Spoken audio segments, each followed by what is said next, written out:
très loin, en Béarn également, milieu plutôt de montagne.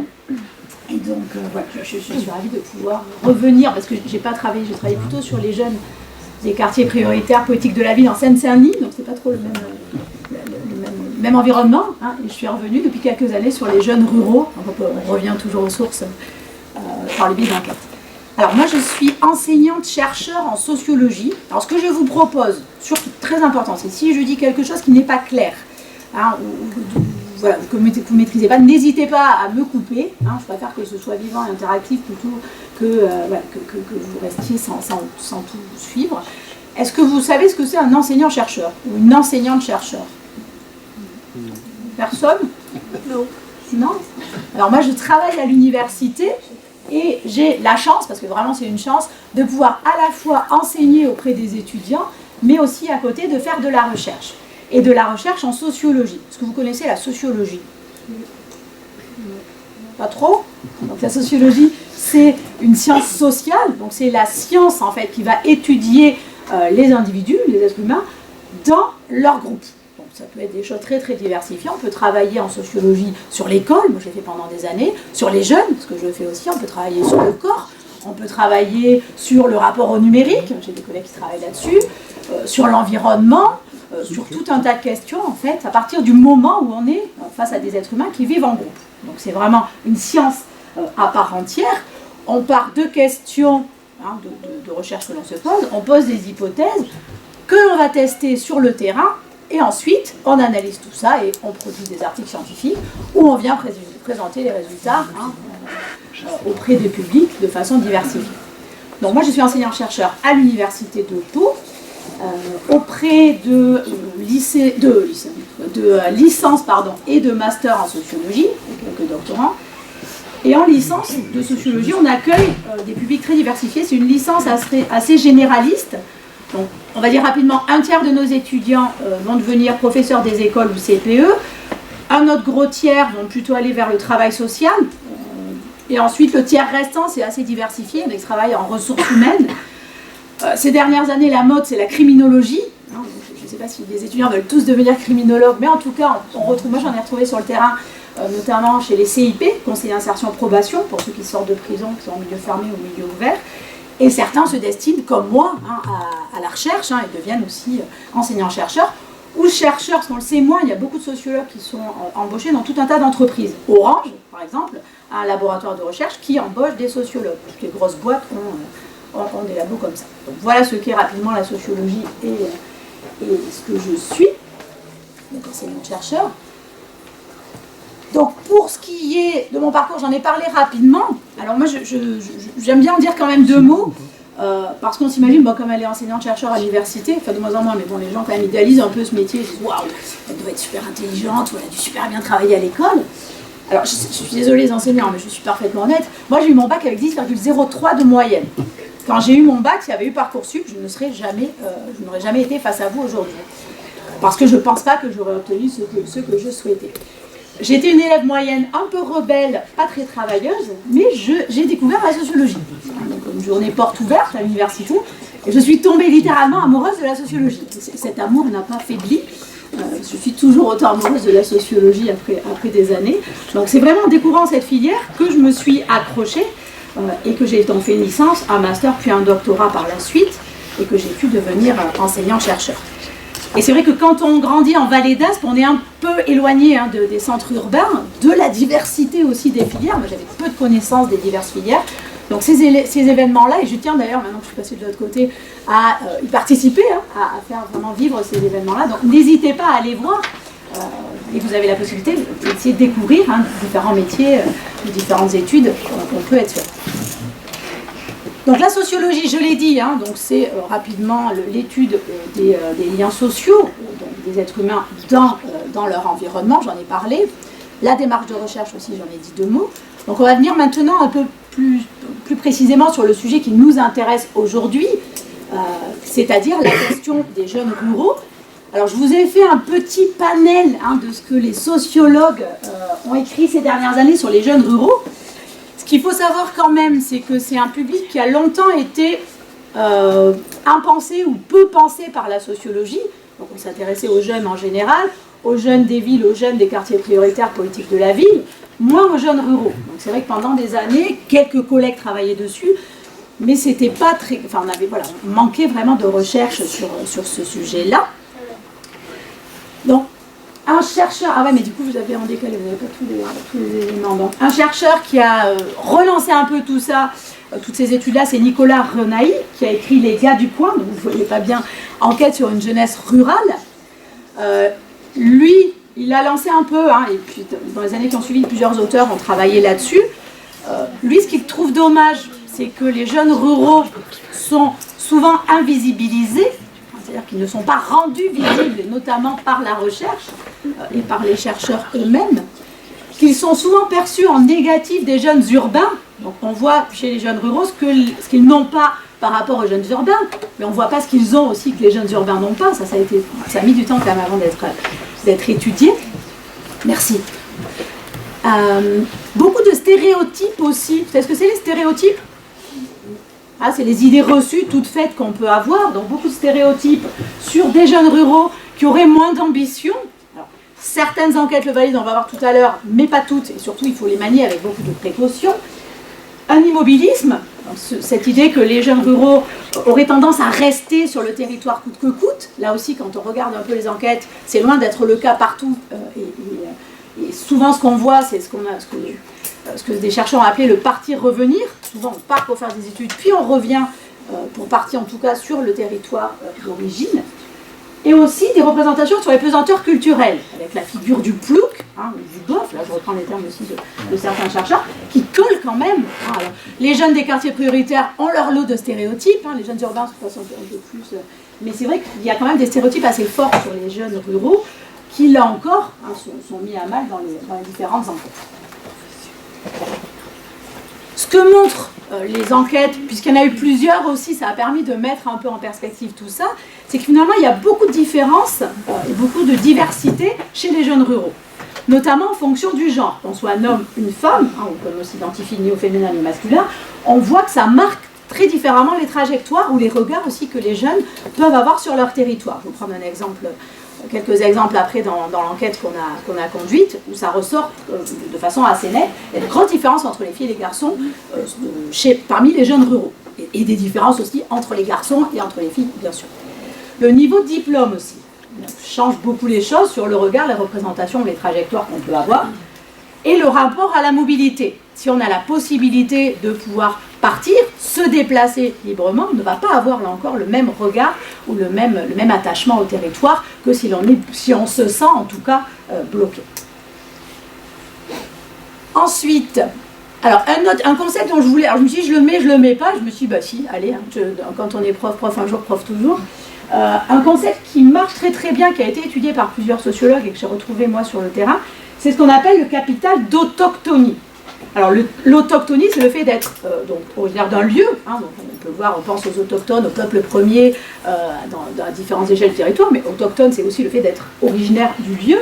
Donc ça représente, certains chercheurs dont Nicolas Renaï, ont montré que c'était un vrai capital, donc une ressource. C'est-à-dire, qu'est-ce que ça veut dire ?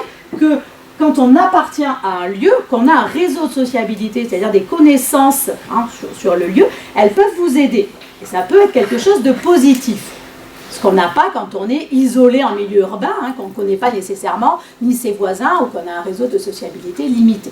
Donc, la sociabilité, le réseau, les amis que l'on peut avoir peuvent nous aider aussi et peuvent être une vraie ressource, en tout cas, c'est ce qu'ont montré les enquêtes, en milieu rural. Et avec cette idée qu'on entend souvent du fait d'être du coin. Ça, être du coin, ça c'est typiquement quelque chose qu'on retrouve en ruralité, beaucoup moins sur d'autres zones. Et être du coin, on va le voir dans la dernière partie de mon intervention, ça peut être quelque chose de fabuleux comme quelque chose aussi d'un peu emprisonnant, on va le voir tout à l'heure. Donc le capital d'autochtonie, il sert à quoi très concrètement ? À favoriser l'insertion professionnelle.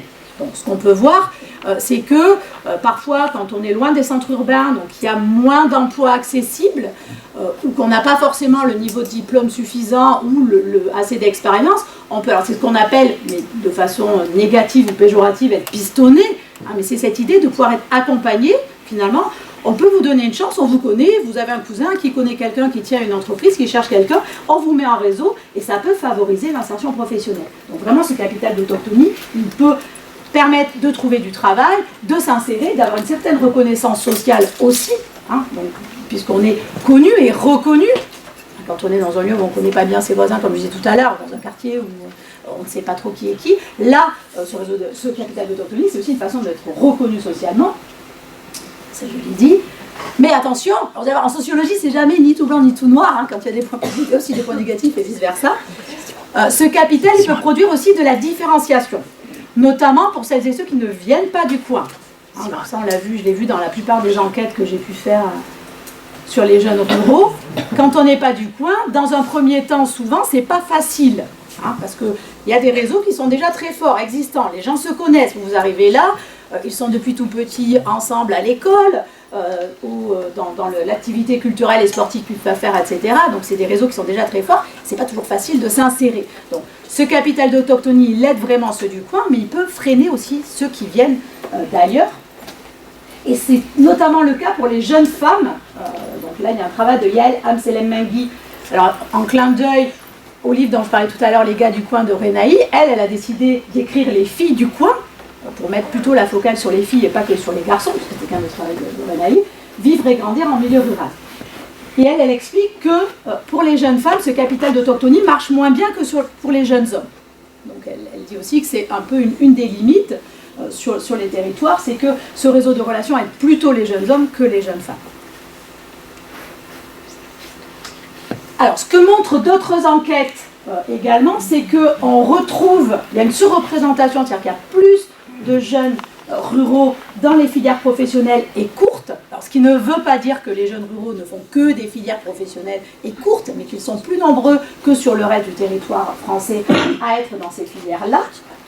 Une entrée sur le marché du travail plus précoce, donc en moyenne les jeunes ruraux travaillent plus tôt que les autres, hein, là aussi par rapport au national, surtout parce qu'on trouve plus aussi de métiers qui appartiennent aux catégories des ouvriers, artisans et agriculteurs en milieu rural. Donc ce sont souvent des métiers qui demandent moins d'études ou un niveau d'études, des études plus courtes que le reste des emplois. Donc c'est quelque chose qui est lié en partie à certaines structures, mais pour devenir cadre, on peut être cadre en milieu rural, bien sûr, hein, donc avoir un poste avec un haut niveau de qualification, de rémunération, il faut faire des études longues aussi. Hein, donc ça aussi, c'est un peu un biais. C'est que comme il y a plus d'ouvriers, d'employés et de cadres, il y a plus de jeunes qui font des études courtes. Ce n'est pas une qualité intrinsèque parce que je nais en milieu rural, je vais faire forcément des études courtes. Ah, je suis la preuve vivante que ce n'est pas forcément le cas. Et ce n'est pas forcément parce qu'on fait des études longues, bien évidemment, que l'on est plus intelligent que les autres. Je peux vous le dire, hein, moi qui ai bien circulé sur ce territoire. Donc finalement, ce que disent d'autres chercheurs, c'est que plutôt que parler de manque d'ambition des jeunes ruraux, comme je disais tout à l'heure, il n'y a pas un gène du manque d'ambition ou des études courtes, c'est plutôt la question de l'autocensure, donc le fait aussi de se dire, d'avoir plus de difficultés à se projeter vers l'ailleurs. Hein, évidemment, quand on grandit, quand on est à Paris, on a tout un tas de palettes de formations à faire qui sont accessibles, on peut rester chez ses parents et se déplacer librement. Quand on est en milieu rural, on sait bien que c'est plus compliqué. Hein, moi j'ai voulu faire sociologie, la sociologie il n'y avait que Bordeaux ou Toulouse, hein, donc c'était à 2h30 ou 2h45 de chez moi. Donc c'est pas la même chose que de se dire, ah ben tiens je vais prendre une demi-heure les transports en commun et je vais pouvoir essayer. Ça engage aussi des coûts. Hein, et comme on a vu qu'il y avait plus d'ouvriers d'employés aussi en milieu rural, en général, en moyenne, encore une fois, les revenus sont plus faibles. Donc partir à l'université à 2h30 de route, c'est prendre un logement indépendant, c'est payer des allers-retours, donc ça génère aussi des coûts. Donc c'est pas qu'une manque d'ambition, mais c'est aussi du réalisme. Hein, c'est pas les mêmes enjeux que quand on peut rester, encore une fois, chez papa et maman, et qu'on n'a pas de frais supplémentaires pour faire des études. D'autres disent que c'est aussi parce qu'il y a un manque de modèles et de diversité. C'est-à-dire, vu qu'il y a moins de diversité de métiers sur un territoire, il y a moins de diversité d'études, et on ne connaît pas, c'est comme dans mon cas, hein, on ne connaît pas nécessairement tous les métiers qui existent. Quand on croise tous les matins, je dis n'importe quoi, un ingénieur, un technicien, un sociologue, un dentiste, un architecte ou une architecte, évidemment, on a une pluralité qui est plus importante que quand on n'a pas toutes ces personnes-là autour de soi. Alors, d'autres enquêtes montrent aussi que le système scolaire participe aussi à ces études plus courtes. C'est-à-dire que certains enseignants, notamment, peuvent proposer moins de diversité parce qu'ils ne les connaissent pas ou parce qu'ils connaissent leurs élèves et se disent qu'ils ne vont peut-être pas pouvoir partir, etc. Donc, peuvent proposer moins de choses que dans d'autres contextes, notamment les contextes urbains et les grandes villes, bien sûr.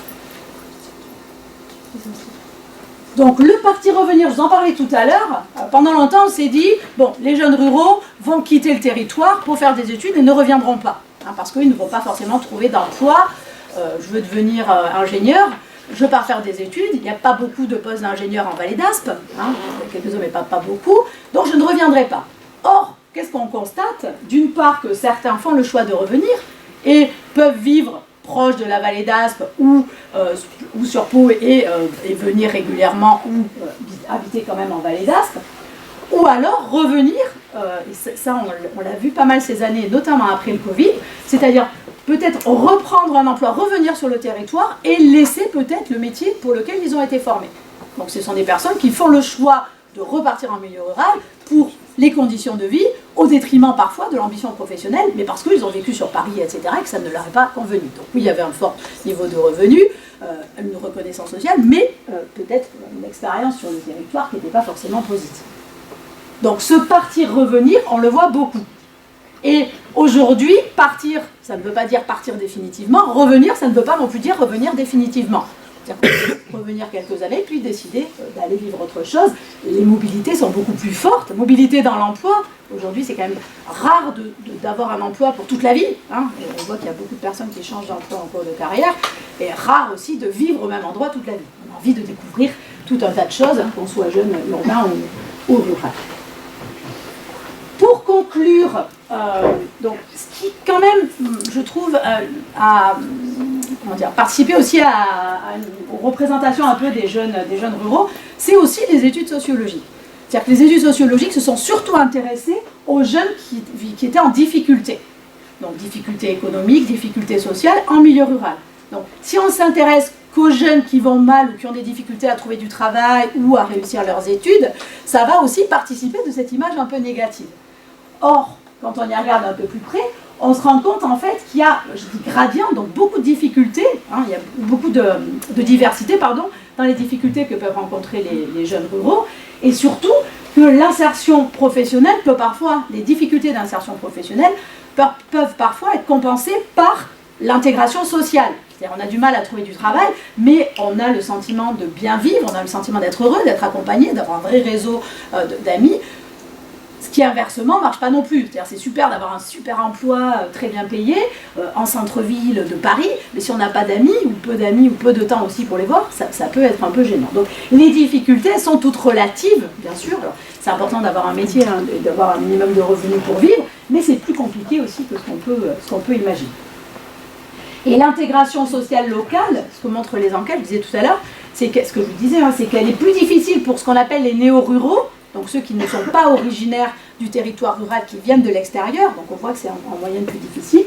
Et encore une fois, pour les femmes, comme l'a montré Yael Amselem-Menghi, plus de difficultés à accéder à l'emploi et à une intégration sociale pour les femmes que pour les hommes, même si les choses changent à ce niveau. Est-ce que c'est bon? Est-ce que c'est clair tout ce que je vous dis? Oui? Bon, alors on a fini la partie un peu théorique. Maintenant, on va faire un petit quiz. Donc, première question. En 2018, quelle est la part des jeunes âgés de 17 à 29 ans qui vivent en milieu rural? Vous direz quoi? 1 sur 4, 2 sur 4, 3 sur 4? 3 sur 4. 3 sur 4? 2 sur 4? Les autres? Hein? Donc c'est 1 sur 4, près de 1 sur 4. Donc ce qui est intéressant aussi, là, c'est que ça dépend beaucoup de l'âge. C'est-à-dire que tout petit, chez les plus jeunes, hein, donc évidemment il y a une part conséquente quand même de la population qui vit en milieu rural. Au moment des études, on se rend compte qu'il y a moins de jeunes en milieu rural puisqu'ils sont installés en ville pour étudier. Et ensuite, chez les plus âgés, les 25-29 ans, là le nombre de jeunes augmente. Donc il y a beaucoup de jeunes aussi qui reviennent, alors qui ne compensent pas les départs liés aux études, mais quand même, qui permettent d'avoir un peu plus de jeunes. Alors, dans l'agglomération parisienne, alors je vais chercher des données un peu partout hein, pour toucher des choses un peu différentes. 42% des jeunes indiquent que leurs parents leur ont fait suivre des cours de langue étrangère en dehors de l'école, donc des cours particuliers en plus de langue. Combien sont-ils et elles dans les campagnes et les petites villes selon vous? Ah, c'est plutôt anglais-espagnol. Est-ce qu'on prend le bachelier? Non, là c'est anglais-espagnol. Ça change. Alors, combien vous pensez que c'est en milieu rural ou dans les petites villes? 5. 5, 3, 2, non, 21%. Hein, vous voyez, là aussi on peut... Alors ça reste quand même 2 fois moins qu'en ville, hein, mais c'est quand même 1 sur 5 hein, dans les campagnes et les petites villes. Alors, les jeunes ruraux sont-ils et elles moins nombreux que les jeunes urbains à détenir un diplôme du supérieur? Je l'ai un peu dit. Non? Non. Il y a autant de diplômes du supérieur, de jeunes diplômés du supérieur en milieu rural qu'en milieu urbain? Ah, mais il faut savoir, hein, oui ou non? Plus en milieu rural. Ah bon. Personne n'est d'accord. Ça dépend. Oui, donc il y a 28% des jeunes ruraux qui ont un diplôme du supérieur quand ils sont 37% en ville. D'accord? Donc, il y a une différence, mais pas une différence finalement si considérable que ça. Alors, c'est toujours un point de vue, toutes les questions de point de vue évidemment, hein. Mais on a presque un tiers qui a un diplôme du supérieur, quand il y a beaucoup plus d'un tiers en ville. Plus de la moitié des jeunes déclarent n'avoir vu aucune exposition ou pièce de théâtre au cours des 12 derniers mois. Les ruraux sont-ils, et elles, les plus nombreux? Parce qu'en France, vous pensez que les jeunes ruraux sont celles et ceux qui voient le moins d'expositions de pièces de théâtre? Oui. Non. Non? Pourquoi? Pourquoi vous dites non? Non, mais pourquoi? Non, j'ai entendu. Vous savez pas pourquoi? Philippe? Pourquoi est-ce qu'ils verraient plus de... Comment? C'est ennuyant. Oh. Ça c'est votre point de vue, ça n'engage que vous. Alors non, ce ne sont pas les jeunes ruraux qui ont vu le moins d'expositions de pièces de théâtre, ce sont ceux des villes de moins de 20 000 habitants. Donc là aussi, contrairement à l'idée reçue qu'on peut en avoir, et souvent ils vont voir des expos et des pièces de théâtre grâce à qui? À l'école, en effet. Là, c'est vraiment l'école aussi qui joue un rôle, pas que, hein, pas que, mais l'école joue un rôle important par rapport à ça. Dernière question. Entre 20 et 24 ans, 58% des jeunes ruraux vivent chez leurs parents, contre 44% des jeunes en milieu urbain. C'est vrai ou c'est faux? C'est vrai? Bien. Ah. Donc c'est vrai. Hein? Donc entre 20 et 24 ans, 58% des jeunes ruraux vivent encore chez leurs parents. Donc ça fait 14 points de plus que les jeunes urbains, donc plus de la moitié vivent encore chez leurs parents. Donc ça, quand moi je me suis intéressée un peu à ça, enfin aux différents modèles en Europe, dans les pays du nord de l'Europe, à 21 ans, quasiment tous les jeunes ont décohabité, donc ont quitté le domicile parental, quand dans le sud de l'Europe, c'est plutôt vers 26-27 ans. Donc nous, on est un peu dans une tranche moyenne, c'est autour de 23 ans en règle générale qu'en France, on quitte le domicile parental, donc on est un peu là-dedans, même si les jeunes ruraux sont un peu surreprésentés parmi celles et ceux qui vivent encore chez leurs parents. Alors, maintenant, je vais vous présenter quelques résultats. Alors, je ne peux pas évidemment présenter tous les résultats ici de l'enquête, mais quelques résultats de la recherche que j'ai conduite avec notamment un collègue, Maxime Duviot, qui a quitté Épau pour s'installer près de Limoges. Donc, il va découvrir d'autres jeunes ruraux, là, pour le coup, que les jeunes soultins. Donc, une enquête...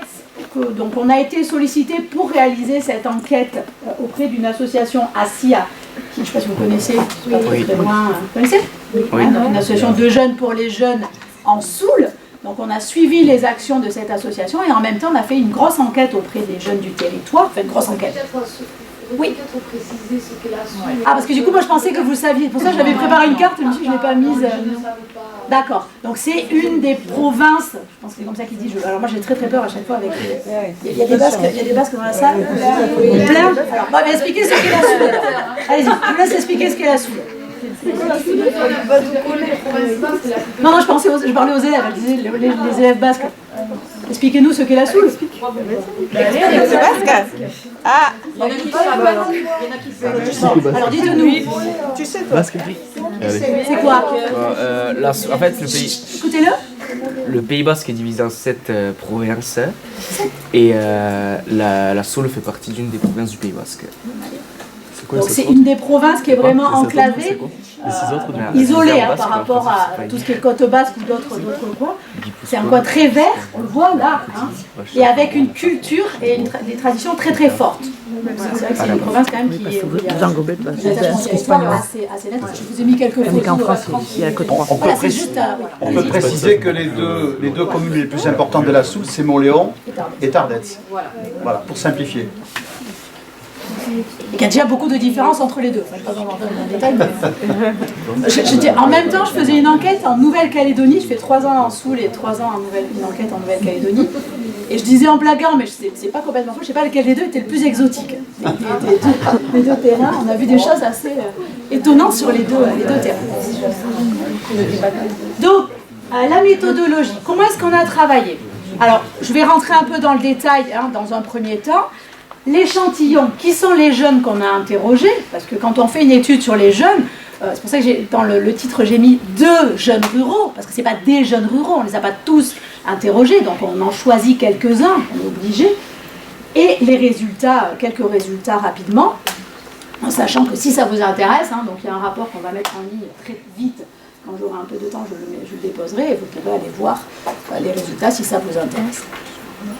Donc la méthodologie. Alors la méthodologie c'est quoi? Je dis méthodologie, mais c'est quoi la méthodologie? C'est la façon de travailler. C'est pour?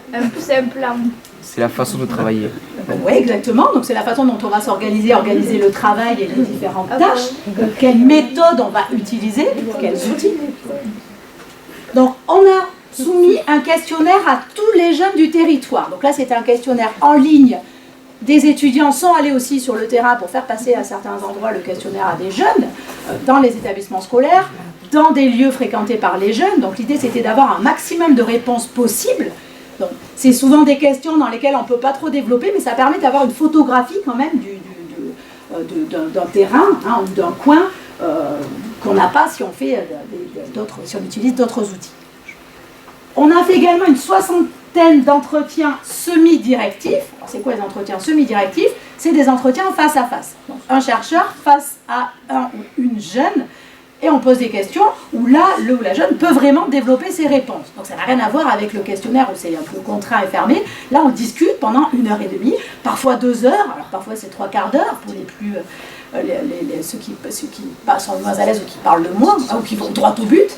Et ça peut aller jusqu'à 2 heures. Moi, le record que j'ai fait, c'est 3h30 d'entretien. Mais là, c'était très très long. Là, vraiment, je n'en pouvais plus. Et ça, c'est ma faute, je n'ai pas bien conduit l'entretien. J'aurais dû l'arrêter avant. C'est mon problème. Et enfin, on a observé, ça j'y tiens beaucoup quand je fais des recherches. Moi, j'aime utiliser ces 3 outils. Le questionnaire, les entretiens, mais aussi les observations. C'est-à-dire qu'on s'est rendu sur le terrain. On a passé, alors moi je l'ai fait un tout petit peu, mais c'est surtout les étudiants qui l'ont fait. Ils sont partis pendant 1 semaine, alors c'était plutôt Tardets, Montléon un peu moins, mais à Tardets, ils ont loué une petite chambre et ils sont restés pendant 1 semaine auprès des jeunes. Donc ils allaient voir dans les bars, sur le fronton, lors des activités, à la sortie des lycées, et ils allaient comme ça à la rencontre des jeunes. Donc c'est ces 3 outils qui nous ont permis d'avoir une vision plus précise des jeunes souletains dont je vous parlais tout à l'heure. Alors l'échantillon, qu'est-ce qui se passe? Donc l'échantillon du questionnaire, est-ce que vous savez ce que c'est un échantillon? Comment? C'est quoi un échantillon? C'est un élément qu'on va prendre de base pour après... Alors, on est un peu embêtant en sociologie parce que c'est pas forcément, en sciences humaines et sociales, c'est pas forcément la chose que les échantillons qu'on connaît par ailleurs. L'échantillon, c'est en fait le public que l'on a ciblé, ou auprès duquel on a enquêté. Voilà, c'est ça qu'on appelle l'échantillon, puisque c'est un échantillon, une partie de la population globale. Hein, la population totale, c'est qu'une partie, c'est pour ça qu'on parle d'échantillon. Et quand on fait une enquête, une recherche, on choisit. C'est-à-dire, on va décider d'interroger tant de garçons, tant de filles. De tel à tel âge, on choisit tout ça, qui sont en études, qui travaillent, qu'en études, qui travaillent pas, etc. Donc c'est vraiment les critères qu'on va utiliser pour interroger les jeunes. Donc là, moi je vais vous présenter les résultats du questionnaire et du volet un peu, des entretiens dont je parlais tout à l'heure, mais dans un premier temps surtout du questionnaire. Donc le questionnaire, on a eu le retour de 226 jeunes, donc individus âgés de 15 à 30 ans. Donc moi j'étais pas très contente, parce que je disais 226 c'est quand même pas beaucoup pour faire des statistiques, hein. Moi j'aime bien être autour d'un millier. Or on s'est rendu compte que ça représentait quand même 12,4% des jeunes du territoire.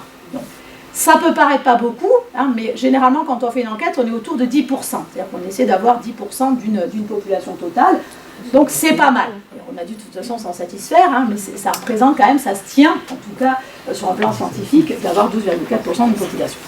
On n'a pas travaillé pareil, mais je ne vais pas rentrer dans le détail ici. On a 59% de femmes contre 45% sur le territoire et 40% d'hommes contre 55%. Donc là, clairement, on a une surreprésentation de jeunes femmes qui ont répondu au questionnaire. Ça aussi, c'est assez classique. Ce que montrent les enquêtes en ligne sur Internet, etc., c'est que c'est souvent 75% de femmes qui répondent. Donc là, on a une surreprésentation, mais un peu plus faible que celle qu'on aurait pu avoir, mais parce qu'on est allé sur le terrain. Hein, c'est-à-dire qu'on a fait l'enquête en ligne, mais on est allé sur le terrain, on a ciblé plutôt aussi des jeunes hommes pour essayer d'augmenter un peu leur part dans l'échantillon.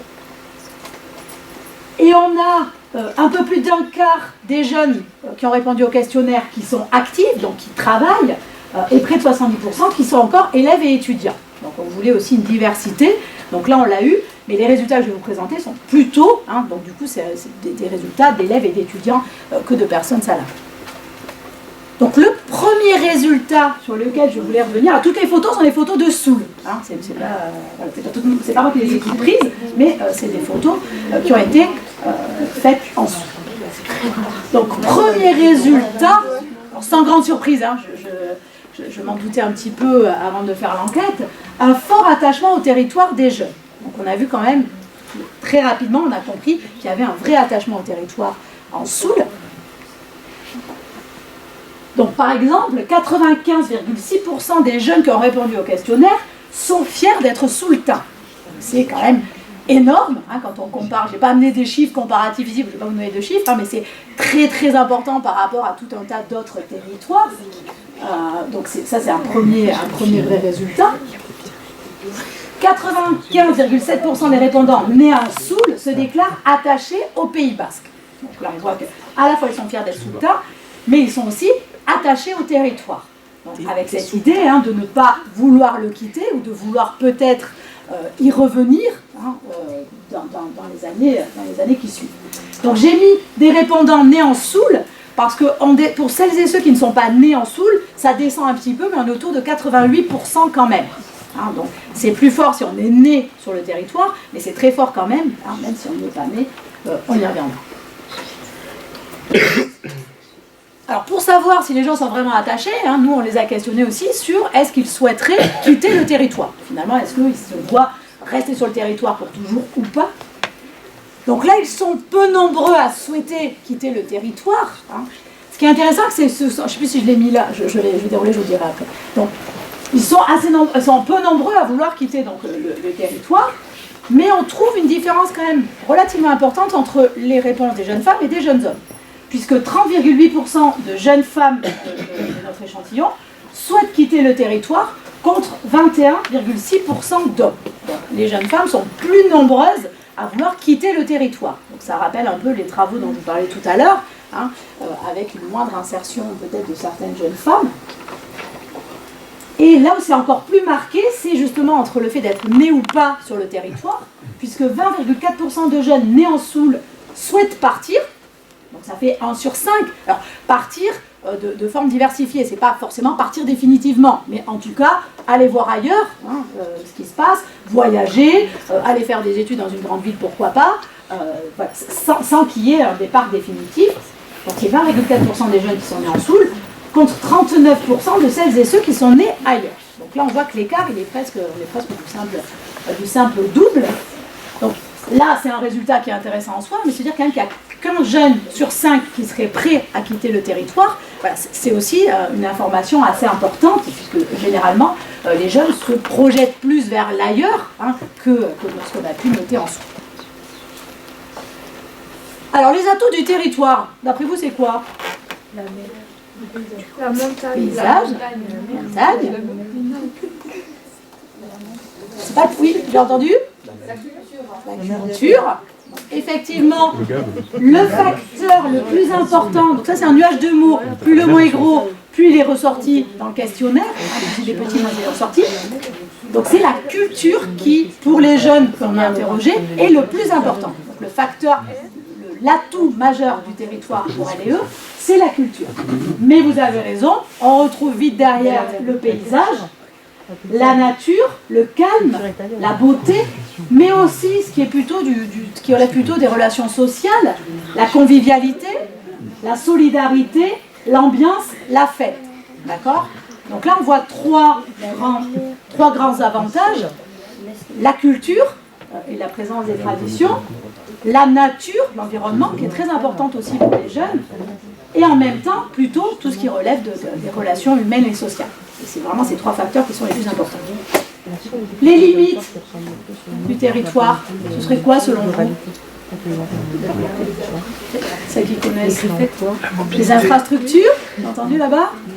La mobilité. Quoi d'autre? Ouais. Le sous le teint. On retrouve à peu près tout. Alors, ce qui ressort en premier, alors il n'est pas tout seul normalement, mais c'est intéressant quand même de le laisser, c'est le manque. Et en particulier le manque de transport. C'est vraiment, donc la question de mobilité, elle est au cœur vraiment des limites des jeunes souletains. Donc eux, ce qui leur manque avant tout, c'est la possibilité de pouvoir se déplacer. Donc beaucoup me disaient, si je pouvais prendre mon vélo, mais les distances sont trop importantes, c'est dangereux sur certaines routes, etc. Donc vraiment un manque de mobilité. La question de l'isolement, ça a été dit par l'une d'entre vous, ça aussi c'est un point quand même qui ressort assez vite. Les grandes villes, donc l'éloignement aussi des grandes villes, donc certains disent j'aimerais bien pouvoir aller faire du shopping ou aller au cinéma ou faire des choses plus souvent en ville que ce que je peux faire. Et un résultat qui était un peu moins attendu, c'est celui en jaune. L'interconnaissance. C'est quoi ça, l'interconnaissance? Donc, ce qui ressort aussi comme un avantage, c'est ça qui est intéressant, donc le fait de se connaître, la convivialité, etc., ça peut être aussi un inconvénient. Et beaucoup de jeunes, et notamment pour le coup de jeunes femmes, nous disent que ça parle. Alors ce qui est génial, c'est que ça parle, c'est ce que j'entendais quand j'ai fait mes travaux en Seine-Saint-Denis il y a une dizaine d'années, c'est ce que j'entendais tout le temps dans le quartier. Dans le quartier, ça parle. Tu peux rien faire, tu peux pas être avec quelqu'un, tu peux pas faire quoi que ce soit, ça parle, tout se sait. Et c'est exactement ce que m'ont dit aussi les jeunes ruraux, et en particulier les jeunes femmes. Pour qui le fait que ça parle, que tout le monde se connaisse, ça peut être pesant aussi parfois. Donc donc on a vu un attachement très très fort, c'est indéniable, mais alors ce qu'on aime en sociologie, on aime bien aller fouiner. Quand tout le monde dit je suis très attaché au territoire, je suis très fier d'être soultain en soutien, on se dit bon, il va falloir quand même aller gratter un petit peu pour voir qu'est-ce qui se cache un peu derrière tout ça. Et on s'est rendu compte qu'il y avait quand même des difficultés qu'ont rencontrées les jeunes assez importantes. On a quand même 21 jeunes sur nos 226 qui ont témoigné avoir été victimes de violences à caractère sexuel. C'est quand même 10%. Avec souvent des difficultés, et ça on l'a vu aussi quand on a fait des entretiens, certaines d'ailleurs nous en ont parlé, des difficultés à porter plainte. Parce que justement, on se connaît, parce que c'est sa parole contre la mienne, et beaucoup de jeunes femmes n'osent pas porter plainte parce qu'elles ont peur que ça les mette en difficulté ou qu'on ne les croit pas. Et ça, ce qui est intéressant, c'est que j'avais fait une enquête sur les jeunes dans le Lot-et-Garonne, notre grosse enquête, et c'est quelque chose qui est beaucoup ressorti aussi. C'est-à-dire que les dépôts de plainte sont plus faibles qu'ailleurs par peur aussi du regard et de l'image des autres. Donc c'est aussi une limite un peu de l'interconnaissance. Donc là, on était quand même assez surpris. Alors, c'est 10% de ceux qui ont répondu, celles et ceux qui ont répondu. Hein, c'est peut-être pas, c'est pas représentatif de l'ensemble du territoire, mais quand même. Autre résultat, 33 jeunes sur nos 226 répondants ont déclaré avoir déjà eu des idées suicidaires. Donc là aussi, on était un peu surpris, même si on sait, notamment suite au Covid, qu'il y a eu quand même une augmentation des idées noires, voilà, des idées suicidaires, quand même 33 sur l'échantillon, ce qui est quand même considérable, bien évidemment. Et 68 ont déclaré avoir été victimes de discrimination. Avant tout, discrimination par rapport au physique, c'est le premier facteur de discrimination chez les jeunes qui ont déclaré avoir été victimes, La différence, et notamment le fait de ne pas venir en Soule, ça c'est quand même un résultat qui est beaucoup ressorti, c'est un facteur assez important sur le territoire, le sexisme ou encore l'homophobie. Je reviendrai sur un exemple très concret tout à l'heure, mais ce sont les principaux motifs de discrimination des jeunes. Donc, premier résultat, donc un attachement très fort au territoire, mais quand même qui cache. Alors, c'est pas parce qu'on a été victime de discrimination qu'on n'est pas attaché ou fier d'être soultain. C'est pas incompatible. C'est ça qui est important aussi de comprendre.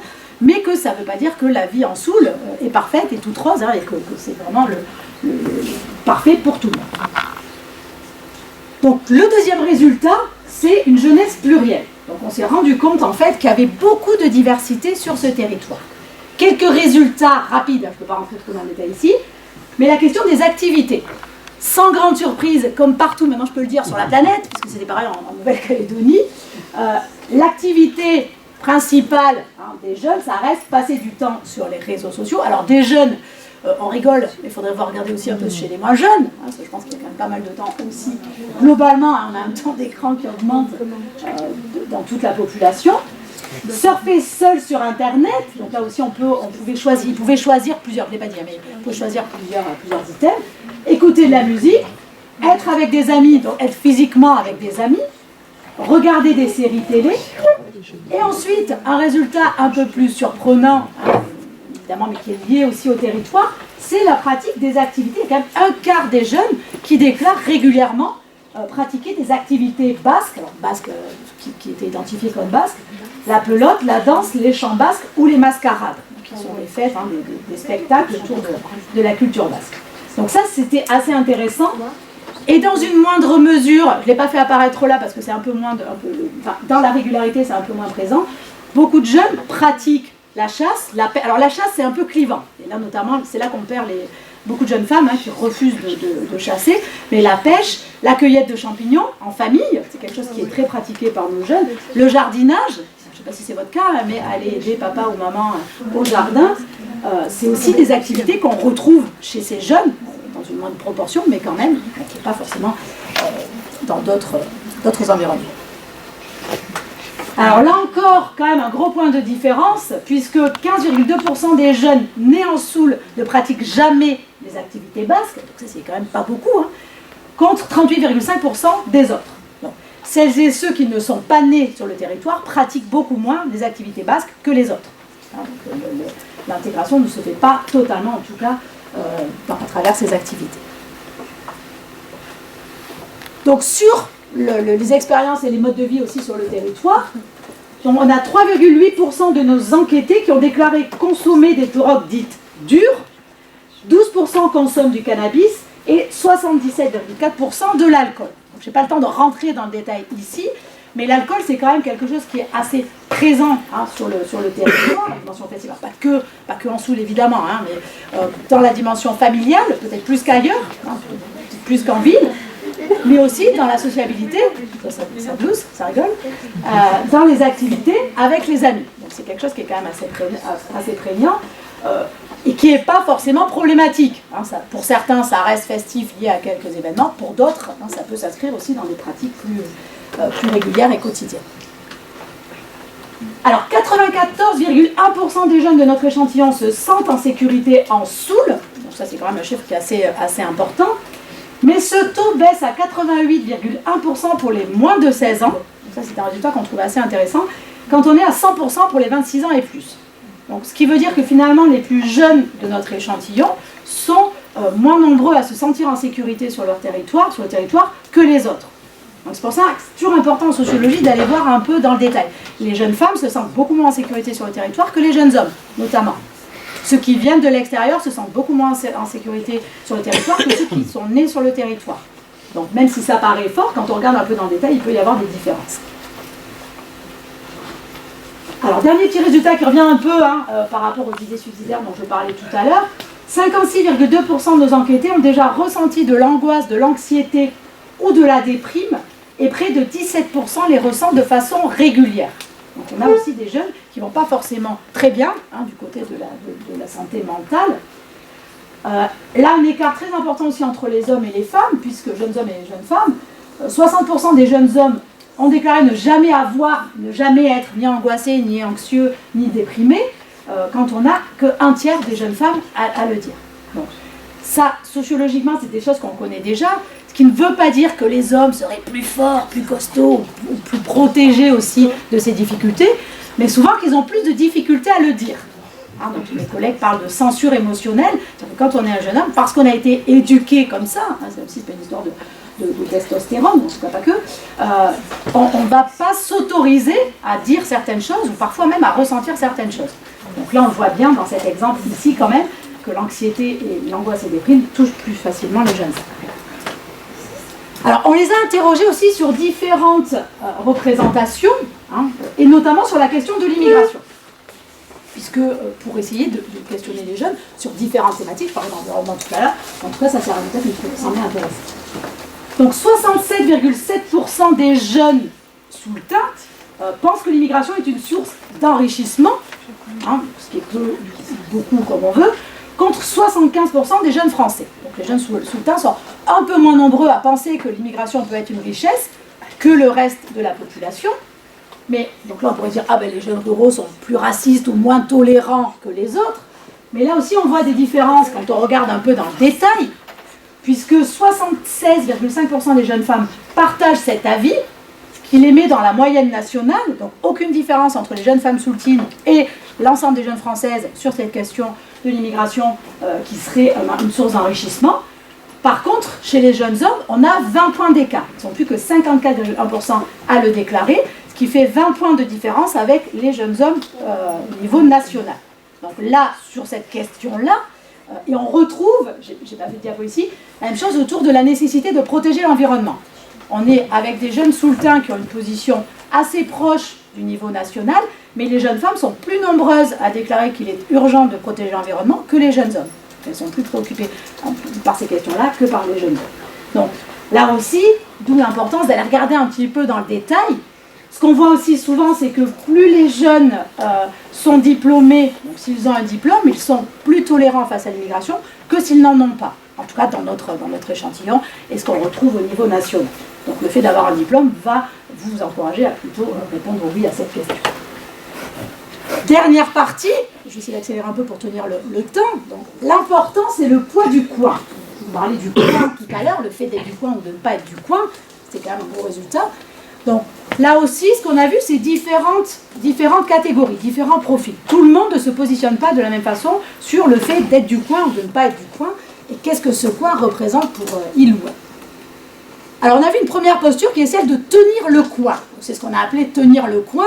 Donc là, c'est vraiment celles et ceux qui vont valoriser vraiment ce coin, cette appartenance au coin, dont je parlais tout à l'heure. Donc le coin, c'est quoi ici ? Ce serait l'espace local plus ou moins proche et généralement maîtrisé par l'individu. Alors, je ne sais pas si vous parlez de coin, vous. Oui, être du coin, c'est des choses que vous utilisez. Voilà, donc c'est vraiment cette idée-là. Donc là, comment est-ce qu'on tient le coin ? Margot, 18 ans, qui est employée, nous dit que ça va être tout ce qui est danse, chant, pastoral, mascarade, plein de spectacles, tout ce qui est culturel. Donc on retrouve la culture sur ce territoire. Et aussi la langue, le parler dans les écoles, qu'on essaie de garder depuis petit. Donc c'est cette idée, vraiment faire le coin, c'est partager cette culture, faire vivre cette culture, parler la langue, donc là, évidemment la langue basque, et c'est cette idée de la garder depuis tout petit. Pour Lucie, 22 ans, étudiante, c'est plutôt l'interconnaissance dont on parlait tout à l'heure, qui fait vivre le coin, On se connaît vraiment tous, on se croise dans la rue, on se connaît. Par exemple, avec les jeunes du coin, on a toujours grandi ici, donc on est encore ensemble maintenant. Moi, j'ai connu mes copines à 3 ans, je suis toujours avec elles maintenant. Vu qu'on habite tout à côté, on se voit en permanence. La famille, c'est pareil, elle habite à côté, donc c'est pareil, on se voit souvent. C'est vraiment très familial, je trouve, ici. Donc, pour elle, le coin, hein, c'est vraiment cette idée de se connaître, de se voir et de se rencontrer en permanence. On a vu aussi quelques formes diverses de ce qu'on a appelé le rejet du coin. Donc, un exemple, donc Laure, 22 ans étudiante, honnêtement, j'ai vraiment eu du mal. Pendant 2-3 mois, clairement, ça a été plus compliqué. Et après même, oui, me réadapter, forcément, j'étais à Londres. Donc tous les week-ends, je sortais, j'allais visiter des trucs, me retrouver à nouveau à la maison et pas forcément énormément à faire. J'étais un peu perdue, quoi. D'accord? Donc Laure, elle est allée vivre, elle a fait ce partir, revenir dont on parlait. Et le retour a été un peu difficile, parce qu'elle a vécu d'autres expériences, à Londres en plus, hein, donc il y a quand même une diversité culturelle, festive, etc. très importante. Donc pour elle, ça a été un peu difficile. D'autres vont encore plus loin et disent, moi je veux partir à tout prix d'ici. J'en peux plus, je me sens étouffée, donc je veux partir, ce coin vraiment m'étouffe. L'apprentissage du coin. Alors ce qui est intéressant, je disais tout à l'heure, c'est plus difficile pour celles et ceux qui ne viennent pas du territoire, mais on voit que certains vont apprendre le coin, de formes diverses et variées. Donc comme c'est le cas de Sonia, 29 ans, mon conjoint, ses grands-parents parlent basque, donc en les rencontrant et en les voyant quasiment 2 fois par semaine, ça m'a permis de comprendre un peu plus comment m'intégrer, comment comprendre et appeler les personnes au magasin, donc elle bosse dans un magasin. Fière, je ne pense pas que je peux le dire encore, mais j'apprends à apprécier d'y vivre. J'ai quand même toujours mon attache béarnaise dans mon petit pays de Naï, très très loin, rire, je ne peux pas le renier. Pour le moment, je ne peux pas dire que je suis fière de vivre en Soule, mais j'apprécie beaucoup d'y vivre. J'ai un nouveau cercle d'amis, j'ai appris à connaître les proches et les amis de mon conjoint, qui eux sont basques. Ils sont d'ici et ont des enfants qui vont à Vizcatola, donc l'école en langue basque. Passer du temps avec eux, ça m'a permis de dire oui, que je suis quand même un petit peu attachée. Donc, ça, on l'a vu dans beaucoup d'entretiens. Certains vont vraiment essayer de diverses façons. Donc, il y avait un jeune homme d'origine africaine qui disait c'était compliqué au début, je ne vous le cache pas, d'arriver en Soule, mais en jouant au rugby, petit à petit, j'ai réussi quand même à m'intégrer. Alors, il disait qu'il avait entendu quand même des choses pas très très sympathiques au départ, mais lui a pris le parti pris de dépasser ça et de se dire j'espère que ces remarques-là, quand ils me connaîtront un peu mieux et qu'ils verront mon niveau au rugby, ils arrêteront de les faire. Et visiblement, ça a quand même plutôt bien fonctionné. Donc, pour ceux qui ne viennent pas de là, c'est pas évident, c'est des choses aussi qui se construisent. Mais on a quand même, ce dont je parlais tout à l'heure, ce sentiment d'enfermement lié au coin. Donc on peut être attaché, mais aussi trouver que le coin est un peu pesant ou enferme. Pardon, je vais manger un peu en haut. Tout le monde juge les autres, en fait. C'est très fermé d'esprit et tout. Alors qu'en fait, je ne corresponds pas à ça, je trouve. Je ne suis jamais dans le jugement et tout. J'adore les gens, je suis hyper ouverte aux gens et tout. Et ce n'est pas vraiment le cas des Souletains, en fait. J'aime bien la Soule, c'est très beau, voilà, les paysages sont jolis. Sous-entendu, le reste, un peu moins. Donc là, on voit ce sentiment finalement d'être un peu pris au piège que montrent d'autres travaux aussi, d'autres territoires ruraux, qu'on peut retrouver chez certains des jeunes. On parlait d'homophobie tout à l'heure, donc c'est Léo, 29 ans, agriculteur. Alors ce que je n'ai pas dit, c'est qu'on a interrogé beaucoup de jeunes qui étaient sur le territoire, mais aussi des jeunes qui sont partis. Quand on a diffusé le questionnaire. Et du coup, on s'est dit, c'est intéressant aussi d'interroger ceux qui sont partis, d'essayer de comprendre pourquoi ils sont partis, s'ils veulent revenir ou pas. Et c'était le cas de Léo, donc 29 ans, agriculteur qui est homosexuel, qui a dû quitter, selon lui, qui a été un peu forcé de quitter le territoire. Et du coup, je me sentais seule, je pouvais en parler à personne, j'étais malheureux, et du coup, pour moi, il fallait échapper de ce monde-là. Et du coup, ça, c'est à Paris que j'ai pu vraiment m'assumer, quoi. Voilà, et du coup, le regard des autres pour moi, en Soule au départ, quand j'étais adolescent, si quelqu'un savait pour moi, c'était ma mort sociale. C'est quand même très très fort. Parce que pour moi, c'était hyper mal vu. C'était, je sais pas, quand tu es au collège, tout ça, tu entends tout le temps sale pédé, désolé, tout ça, et tu n'as pas de repère. Donc là, on voit vraiment que ce point peut être tellement enfermant que certains sont vraiment obligés de le quitter pour pouvoir vivre comme ils le souhaitent. Dernier point, les stratégies pour mieux vivre dans le haut coin. Alors là, non, il faut qu'on en enlève un. Pour vivre dans le coin, on peut enlever le haut. Donc ce qu'on a vu, c'est que les jeunes, comme on voit dans beaucoup d'enquêtes, moi je ne pense pas que les jeunes soient fatalistes, soient résignés ou soient incapables de prendre en main évidemment leur avenir, leur futur, parce qu'on a vu qu'il y avait plein de stratégies finalement, quand on se sent enfermé ou qu'on se sent contraint, pour essayer de dépasser cet enfermement. Donc un point quand même majeur, c'est la difficulté à trouver un logement sur le territoire. C'est autant de jeunes qui vivent encore chez leurs parents, c'est en partie parce que la famille joue un rôle très très important en Soule et en ruralité, mais pas que. Parce que s'ils pouvaient avoir un appartement ou une maison flambant neuve juste à côté, et qu'ils pouvaient maintenir le lien tout en ayant leur autonomie, évidemment qu'ils le feraient, c'est parce qu'il y a un vrai manque de logement sur les territoires ruraux. Donc là, premier exemple de stratégie, principale difficulté, déjà ça a été de se loger, je dirais. On a beaucoup galéré avant de trouver un appart en Soule. Je prends, celui-là c'est un collègue qui me l'a refilé entre guillemets, il déménageait, on a eu de la chance quand je recherchais à peu près ça.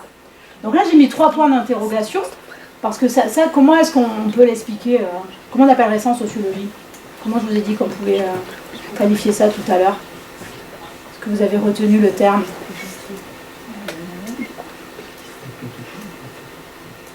Non, personne?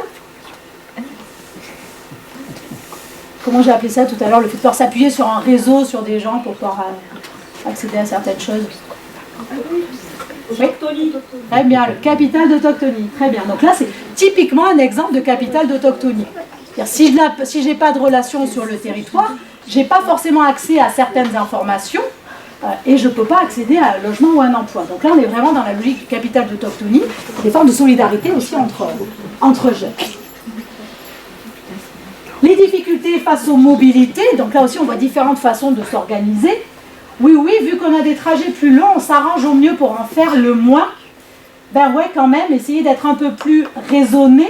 Alors raisonner, là aussi, c'est la question de l'écologie, parce que beaucoup de jeunes trouvaient que les difficultés de transport et de mobilité étaient problématiques, mais aussi pour la planète. C'est-à-dire que le fait de devoir prendre la voiture quasi systématiquement, c'est pas bon. Là, ils ont vraiment intériorisé cette idée que c'était aussi un problème pour la planète, donc essayer de développer des stratégies là encore.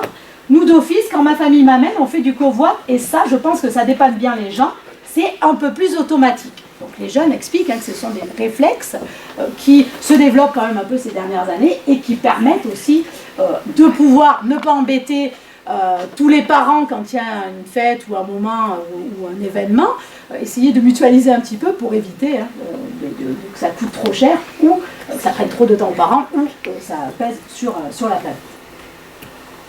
Voilà, donc je vous remercie de votre attention. Alors c'est que quelques résultats, j'aurais pu passer 4 heures évidemment à présenter tous les résultats, donc quelques résultats. Alors je ne sais pas si vous avez des questions ou des réactions, mais ça m'intéresse aussi d'avoir votre avis sur votre territoire à vous. Est-ce que c'est la même chose? Est-ce que c'est pas du tout la même chose? Est-ce que vous vous retrouvez dans ces résultats? Pas du tout? Pourquoi? Voilà, même chose ou pas? Bah oui. Oui? Surtout? Moi j'avais justement une question. Oui. Vous avez choisi la Soule, qui est un territoire un peu... C'est un territoire magnifique. Et je voulais savoir si ce territoire-là et si cette jeunesse était vraiment représentative des jeunes ruraux en général. Vous avez fait ce choix-là par rapport à la France, par exemple, Oui. ou par rapport à la Nouvelle-Aquitaine. Est-ce qu'on peut retenir ces chiffres-là, ces interrogations-là Alors, pas du tout. Alors, pas du tout, et c'est justement ce qu'on essaie, nous, entre ceux qui travaillent. Alors, moi, je ne suis pas encore, ça fait que 3 ans que j'ai repris la sociologie des jeunes ruraux. Ce qu'on voit, c'est qu'en fait, c'est extrêmement compliqué. En fait, il n'y a pas de profil type du jeune, de la jeune rurale en France. C'est-à-dire qu'il y a des territoires extrêmement diversifiés. Il y en a qui sont proches des centres. On peut être en milieu rural proche de pôle urbain ou être très très éloigné, comme c'est un peu le cas en Soule. Donc il y a différents facteurs vraiment là qui entrent en ligne de compte, et surtout il y a peu d'études. C'est-à-dire s'il y avait plus d'études sur les jeunes ruraux, je pourrais avoir un échantillon à la limite représentatif, enfin voir si mon échantillon est représentatif, mais c'est pas vraiment ce qu'on cherche. Nous on essaie vraiment de comprendre comment ça se joue sur un territoire, et c'est pour ça que là, ce que je disais tout à l'heure, on vient de déposer avec des collègues un projet pour essayer de comparer différents territoires de la Nouvelle-Aquitaine, de l'Occitanie, et même avec un collègue du Québec, pour essayer de voir finalement, donc lui il est dans le nord du Québec, sur les Bouskis, pour essayer de voir s'il y a des points de convergence ou de vrais points de différence en fait entre les jeunesses. Donc là on aura un territoire très étendu, et on pourra questionner les jeunes différents sur les mêmes thématiques, et on aura, je reviendrai peut-être dans 3 ou 4 ans à vous présenter les résultats, mais là, à ce stade-là, aujourd'hui, c'est difficile de savoir s'ils sont représentatifs. Alors le poids de la culture, ça, voilà, ce poids de la culture, il joue évidemment en faveur de l'attachement au territoire, etc., parce qu'il y a une culture, des traditions très fortes, qu'on n'a pas forcément sur tous les territoires ruraux, mais il y a aussi d'autres formes d'attachement qu'on peut retrouver.